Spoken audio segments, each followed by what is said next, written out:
民党的立委谢龙介今仔日伫立法院质询到海洋委员会主委关碧玲，但是主题拢是咧讲马大安溪放山湖的事件，是互关碧玲听甲无啥啥，目头角角。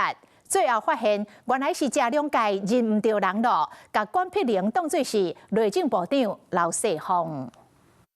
反正逼的时阵哦，那逼的时阵都有侧翼的替咱讲啊，有中官的担啊，对不对？是不是记唔到人？我无记唔到啦，你公宴设府，这就是农业部的全责嘛。无呢，我唔但是你有啦，你的部分就是救灾指挥中心的指挥官，所以我甲你肯定迄天。我是还。我咧甲你质询，你都袂记哩，哦。 我甲你讲，哦，迄老部长，唔是老部长，我唔是部长，我主委。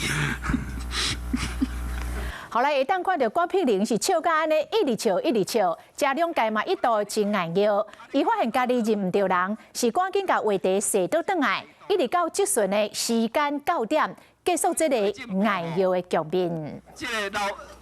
Hello， 我是张新文。想要抢先掌握最及时的新闻资讯吗？赶快订阅、按赞、开启小铃铛，锁定华视新闻 YouTube 频道。